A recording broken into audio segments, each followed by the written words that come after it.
that nourishment that will lead you to Shakti, Bhakti, Mukti. That's the role of Ganga Devi.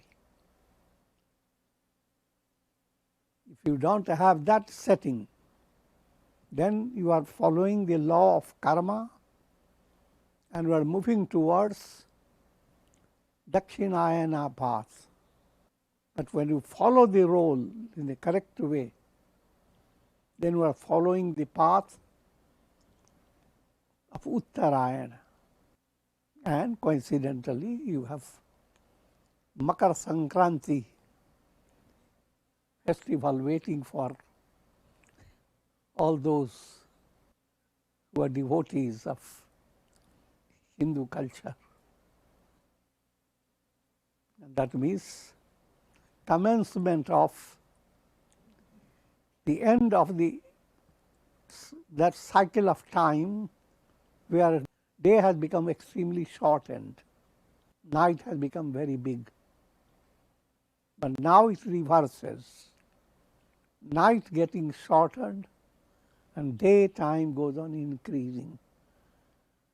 That's an allegorical picture of Uttarayana Marg, implying you lived a world of karma before, but that world of karma is now gradually declining. And the world opening up to God realization is waxing. One is declining, another is expanding. And that commencing state is Sankranti. Makar term is also very mystical. The spiders are called makaras, makar. They create a website in which they themselves get trapped.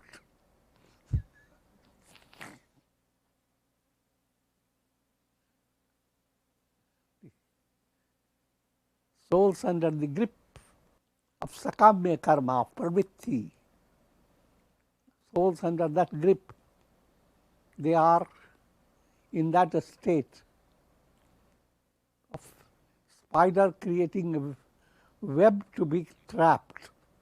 You are working as a spider and your mind goes on creating a lot of websites.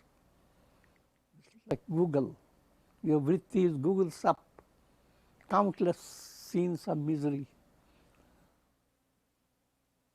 So that whole process reverses with Makara Sankranti.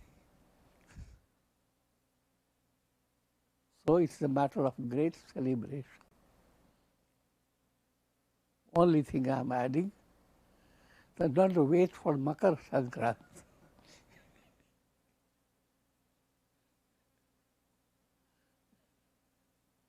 Study Mahabharata, whether it is Makar Sankranti or not.